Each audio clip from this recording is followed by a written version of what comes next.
Hi. Cool.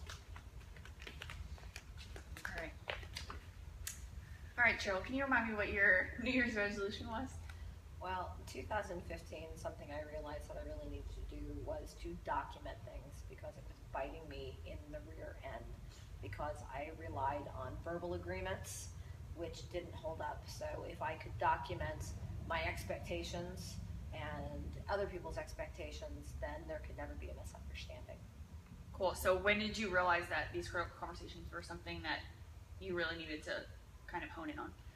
For a couple years, I realized that I needed to work on assertiveness, and I knew that when it got to a conflict situation, that I would be uncomfortable, and I would put it off, and I'd think it and think it and think it until I could find the best way. I went to a personal growth seminar in communication and walked in there, just getting ready to stand up, saying that I needed to work on assertiveness, thinking that I was going to be like the only person. And 3/4 of the people stood up and said they needed to work on assertiveness. So I realized that this is kind of a human condition, and it's just a skill that has to be honed. Absolutely. Moving forward, I know that you have a lot of members at Desert CrossFit that maybe think that they deserve freebies or kind of giveaways along the way. Maybe they've been friends of yours for a long time. Maybe they've been members here for several years. How do you deal with a conversation with someone like that maybe expects that they should be receiving those? Well, the conversation has to take place, and I have to address it more quickly as opposed to letting it get past the point when I have to say, well, remember all those times, and I'm basically to try and avoid resentment and to just speak from like an honoring place that I'm sure that someone understands. I'm sure that you understand that as a business owner, this is something that I need to do. I have to pay for the product, and so you have to honor me by paying it as well. Yeah, so that leads into my next question. As far as the standard membership policy, what's your outlook on that, and why is it so important for business outside of just making enough money to support yourself, but also kind of making it a fluid understanding across the membership base as a whole? I think that things have to be standardized.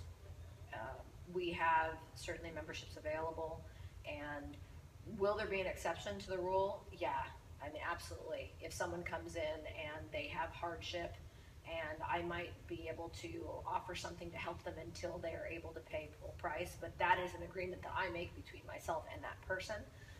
But when people come to me with a sense of expectation and entitlement, instead of asking nicely, can you help me, I'm not very inclined to help. Why it's important to be standardized, and I tell people when they're hitting me up for a deal and I know that they're just trying to bargain with me, is if I do it for you, then I have to be able to do it for everyone else, because people are going to talk to each other. So I have to make sure that I'm being fair. For sure. This last question is something that I want you to kind of expand on for me, but as a female entrepreneur, I know you guys have been in business since 2007, I believe.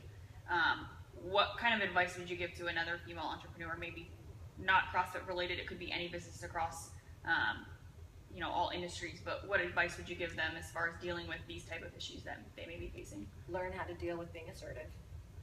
Document, standardize things, make standard operating procedures so that you know exactly what your expectations are, and then everyone else knows what your expectations are. That way it never comes into question and nobody is upset because they went into it knowing. Learn how to do business, because learning how to be a personal trainer was totally not related to how to run a business.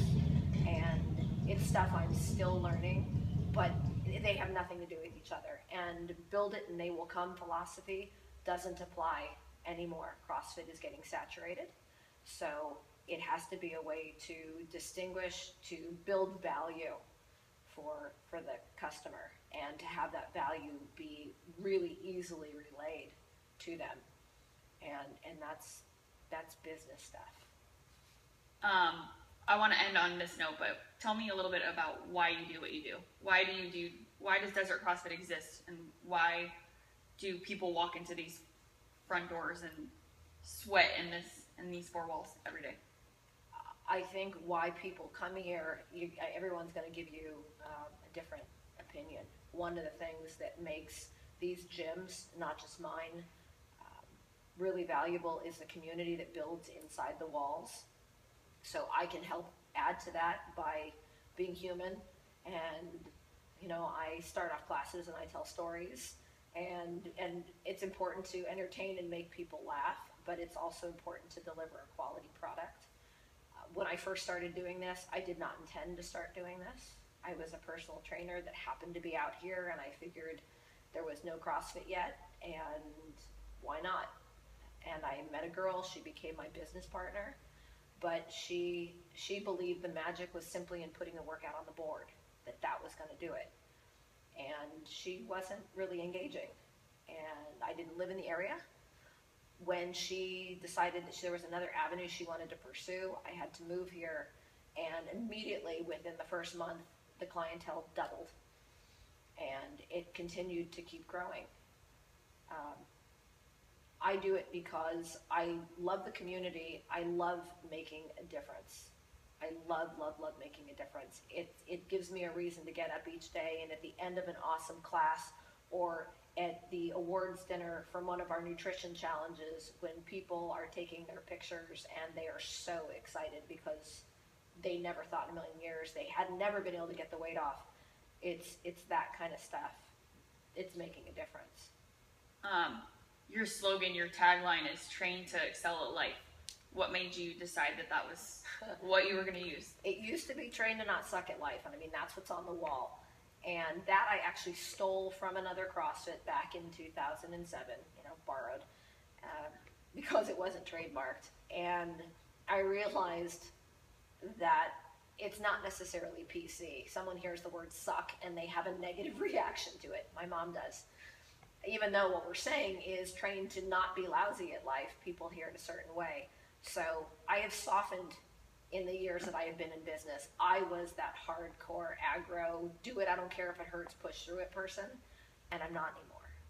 And I think that's why the kind of people that are in the gym, not everyone, but a lot of them are there, because I have a more nurturing approach, and I have a way of getting them to develop themselves as athletes, as individuals, that is less aggressive.